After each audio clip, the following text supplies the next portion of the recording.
Halo, what's up guys? Gimana kabar kalian hari ini? Semoga sehat dan selalu dimudahkan rezekinya ya. Baiklah, pada video kali ini Mimin kembali menceritakan sebuah alur cerita film yang sangat seru nih guys. Film ini berjudul Sniper Legacy. Kembali lagi Mimin ingatkan untuk kalian bahwa video ini hanyalah sebuah spoiler. Jadi jika kalian ingin menikmati alur ceritanya, maka silahkan menonton filmnya terlebih dahulu secara utuh. Dan tanpa berlama-lama lagi, yuk kita masuk ke filmnya. Semongko.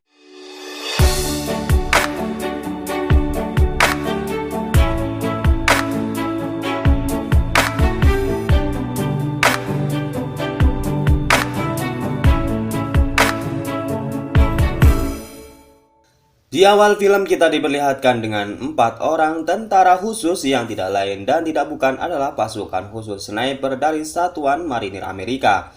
Mereka ditugaskan mengawasi pasukan pemberontak di perbatasan Turki.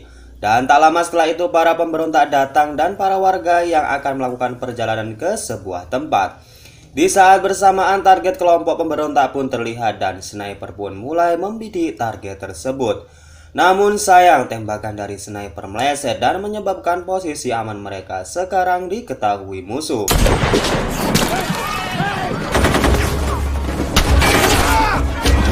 Di saat kontak senjata berlangsung, salah seorang sniper harus gugur dikarenakan tembakan musuh. Namun akhirnya sang malaikat pencabut nyawa jarak jauh ini pun meratakan pemberontak yang mencoba maju menyerang mereka.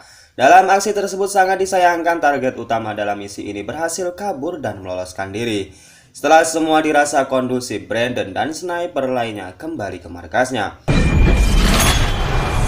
Setibanya di markas, Brandon dan anggota lainnya sudah ditunggu oleh pimpinannya yang berpangkat mayor yang sering dipanggil dengan Bloodfist. Gani, salah seorang tim dari Brandon, menanyakan bagaimana peristiwa di titik penyerangan mereka yang mengakibatkan satu rekannya meninggal.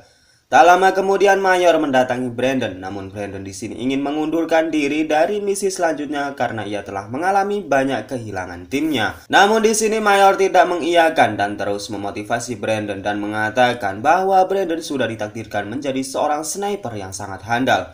Dan Mayor juga mengatakan bahwa ayah Brandon merupakan legenda sniper sewaktu ia masih bertugas bersama dengan ayahnya. You can't just quit.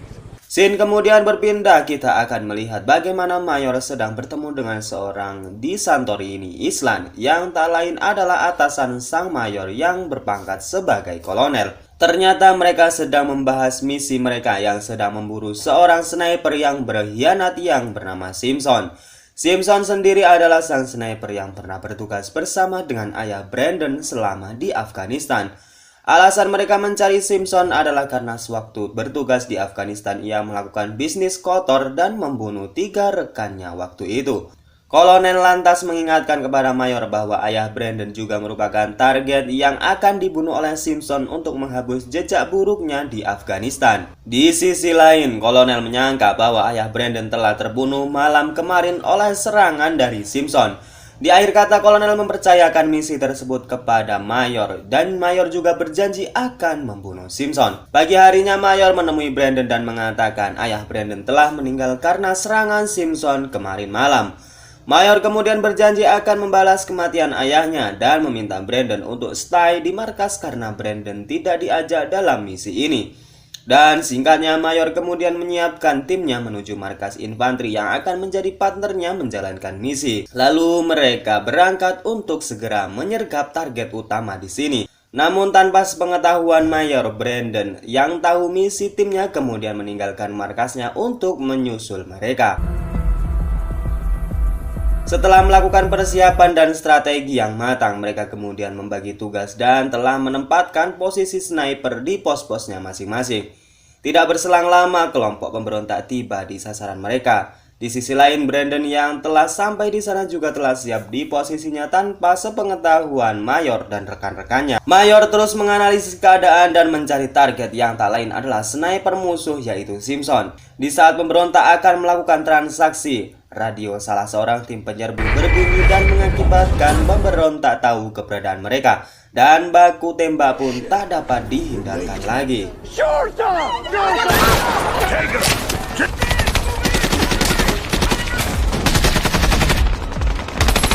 Di tengah hiruk pikuknya baku tembak tersebut terdapat serangan berupa tembakan yang secara misterius. Di sini dapat dilihat bahwa sniper tersebut merupakan dari arah sang lawan. Mayor yang sebagai sniper berpengalaman kemudian menganalisis keadaan dan terus mencari sniper musuh. Setelah mereka mengetahuinya, Mayor kemudian menembaknya dan kita disajikan dengan adegan di mana Mayor berhasil menembak 2 orang hanya dengan 1 peluru.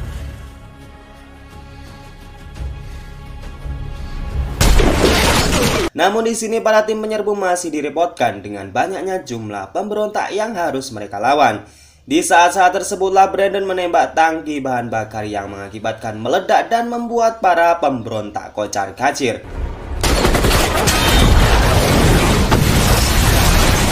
Para tim Mayor kemudian menyadari bahwa Brandon lah yang melakukannya. Atas kejadian tersebut membuat para sniper dengan mudah melumat pemberontak dari kejauhan.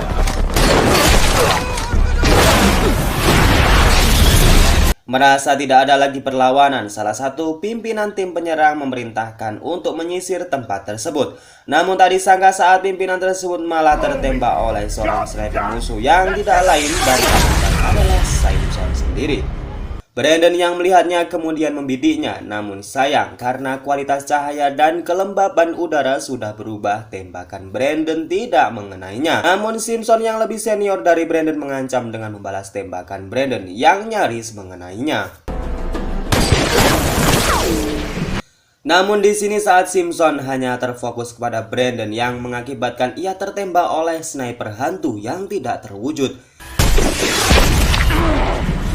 Merasa dirinya terluka, Simpson kemudian memutuskan untuk melarikan diri. Dan Brandon yang melihat Simpson pergi langsung mengejarnya ke semak-semak. Namun tiba-tiba sang sniper hantu tersebut menampakkan wujudnya yang tak lain dan tak bukan adalah ayah Brandon, yaitu Thomas Becket. Setelah mereka sejenak mengobrol karena tidak menyangka Thomas Becket masih hidup, mereka kemudian menyusun rencana dan membagi tugas untuk kemudian mengejar Simpson. Keesokan paginya kita diperlihatkan dengan Brandon yang berlari di bebatuan yang terus mengejar Simpson dan terjadilah bayuan di antara keduanya.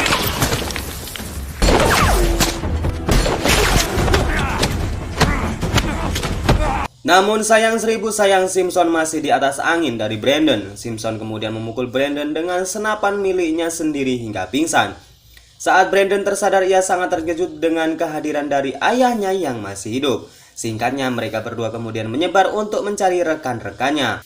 Saat semua sudah terkumpul, Brandon teringat perkataan Simpson yang mengatakan bahwa ia akan mencari dan membunuh ayah Brandon serta kolonel di satu tempat yang sama. Mendengar hal tersebut, Thomas kemudian mengatakan bahwa ini adalah petunjuk yang mengarahkan mereka ke sebuah tempat di mana markas besar kolonel berada, yaitu Santorini.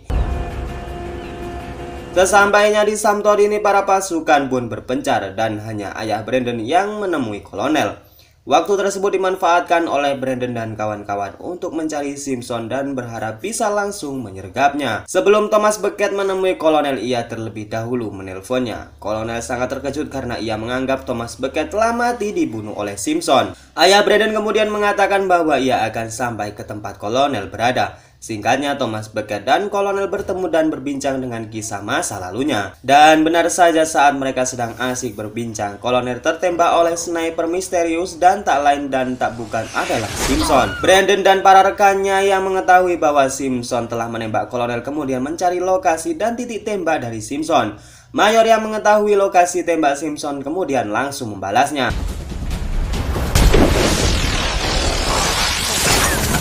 Sayang bidikan Mayor masih meleset karena jarak yang cukup jauh. Simpson yang mengetahui keberadaannya sudah diketahui pun langsung melarikan diri. Namun ternyata hal tersebut hanya sebuah pancingan untuk anggota Mayor agar masuk ke jebakannya. Di sebuah lereng yang rimbun, Gunny yang melihat Simpson terus mengejarnya. Namun tiba-tiba Simpson menghilang dengan cepat. Saat Gunny lengah, tiba-tiba Simpson sudah di depannya dan langsung menodongkan pistolnya. Untung saja Brandon segera datang dan langsung menodongkan senjata ke arah Simpson. Namun Simpson tetaplah Simpson. Ia dengan kejamnya menembak Gunny dan Brandon juga tidak bisa menembaknya. Blow his fucking head off, Sarge! Brandon terus berlari mengejarnya dan Simpson dengan sengaja memancing Brandon agar masuk ke dalam perangkapnya, yaitu sebuah senjata sniper otomatis yang telah diproyeksikan dengan ponsel miliknya. Saat Brandon tepat di bidikannya, Simpson langsung menembaknya. Namun di sini Brandon dapat menghindari tembakan otomatis tersebut. Welcome to my kill zone, Junior. Di sisi lain kita akan melihat Thomas Beckett yang melepas kabel senjata otomatis tersebut. Yang itu artinya senjata tersebut sekarang hanya bisa digunakan secara manual. Brandon yang mengetahui lokasi Simpson terus memberikan tembakan ke arahnya. Dan mereka pun melanjutkan by one kemarin. Saat Brandon lengah, Simpson berhasil mengambil senjata miliknya yang jatuh dan menodongkan pistol ke arah Brandon. Namun di sini Simpson tidak menyadari bahwa ia sudah dibidik oleh Thomas Beckett. Melihat anaknya dalam bahaya, Thomas kemudian melepaskan tembakan tepat mengenai lengan Simpson agar menyadari bahwa Thomas ada di sana. Dan pada klimaksnya Thomas kemudian mengakhiri jumpa siang itu dengan tembakan tepat di tempurung batok kepalanya. Mama. Fucking Beckett. Dan film ini pun selesai. Oke, gimana guys? Emang nggak ada obat ya kalau ngomongin Thomas Beckett dan Brandon Beckett, yang mereka selaras sebagai ikatan ayah dan anak. Memang tidak salah sebuah kata dari orang bijak yang mengatakan buah jatuh tak jauh dari pohonnya. Dan memang inilah kenyataannya. Jika kalian suka dengan konten saya, mohon kiranya untuk tak keberatan memencet tombol like dan subrek ya, serta share ke teman-teman kalian. Dan saya Naja undur diri, see you next time, dan bye-bye.